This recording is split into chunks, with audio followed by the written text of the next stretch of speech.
It's challenging to envision Dubai without its current skyline. Almost every year, the city is graced with new construction and architecture. The exceptional degree of security, healthcare, and education in Dubai, as well as the limitless chances for travel and leisure. It is a fantasy to live, work, or simply travel in this metropolis. But there weren't always cutting edge structures and skyscrapers there. Sheikh Mohammed bin Rashid Al Maktoum, the present ruler of Dubai, is the man who transformed the desert region from a fishing town into a global powerhouse and playground for the affluent. He saw the British give up control of the Seven Emirates, which helped to shape Dubai into what it is today. We're going to take a closer look at the lifestyle of the wealthiest family in Dubai today, as he accelerated the development of the city and acquired a fortune above our wildest dreams. Before we continue, be sure to hit the bell symbol and subscribe to our channel so you never miss a video. The Al Maktoum family is the dominant family in Dubai United Arab Emirates, and needless to say, they live a life unlike anybody else's. Sheikh Mohammed, the present leader and prime minister of Dubai, is worth $18 billion. He is in charge of the international investment firm Dubai Holdings. If you've ever been fortunate enough to have a pit stop in Terminal 3 of Dubai International Airport, you know it's a deluxe mall and hotel rolled into one, complete with a spa and a gym. He also founded Emirates Airlines and established the Dubai International Airport and Al Maktoum International Airport.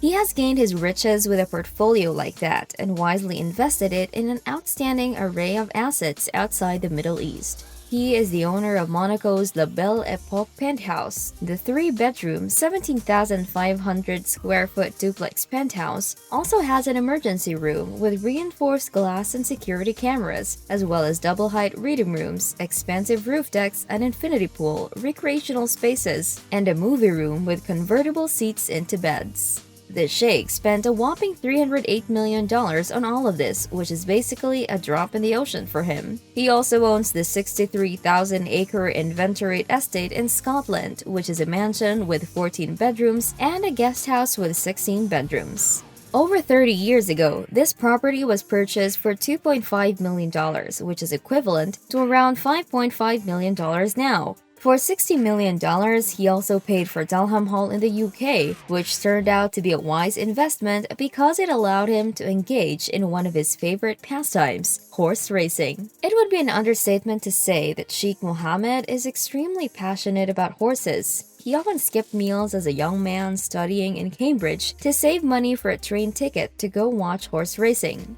Later in 1996, he inaugurated the Dubai World Cup for horse racing. It is hardly surprising that he owns Darley Stud, the largest horse breeding facility in the world, given his prominence in the world of thoroughbred horse racing and breeding. In addition to managing the racing passions of Sheikh Mohammed and other members of the Maktoum family, Darley Stud also trains stallions for racing. Gainsborough Stud is another stud farm that he owns in Kentucky. Darley Stud is situated right next to Dalham Hall on the outskirts of Newmarket, Suffolk, and it cost him $500 million. Sheikh Mohammed combined it with his own business at Darley Stud after his brother Sheikh Maktoum bin Rashid Al Maktoum passed away. His official apartment in Dubai is the Sheikh Mohammed Palace, also known as Zabil Palace, which is a little closer to home. It is situated about 6 kilometers outside of Dubai's city limits and is thought to be worth $400 million. It is flanked by the magnificent buildings that make up the city skyline. Otto Bullard, who also created the clock tower in Dubai, was responsible for its design. Peacocks and well-kept verdant greens surround the palace. If you ever find yourself in Dubai, you're welcome to tour the grounds, but keep your distance. The security is pretty high here. The shaking is frequently seen in his automobile or simply walking around the city. He or one of his kids are frequently spotted operating this renowned Mercedes G63 AMG, which is a favorite of both the royal family and the Dubai police force. This car costs over $260,000, not including the unique work created especially for his convoy. What else would you presume from a Dubai royal? The Sheikh truly has a collection of more than 100 cars. BMWs, Rolls-Royces, Mercedes-Benz, Ferraris, and even some historic vehicles are included in the collection.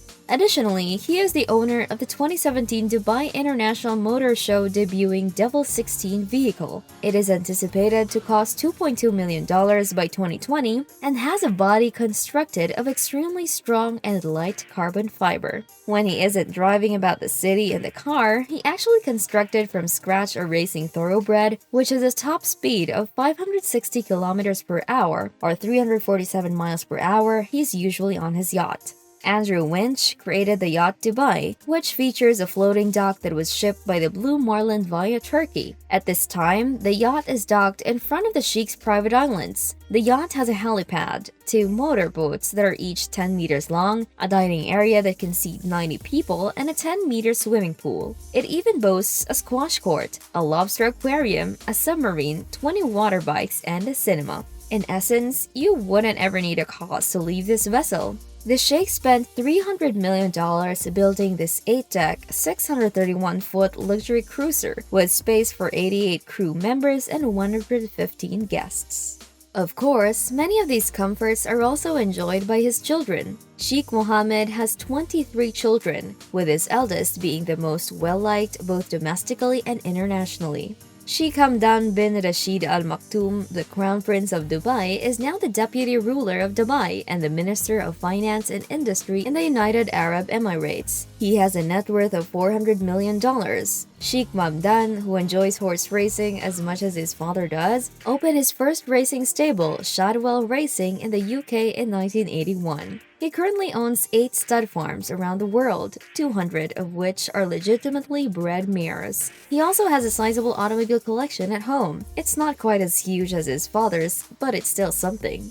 You read that right. His entire collection of golden cars is worth $59.6 million.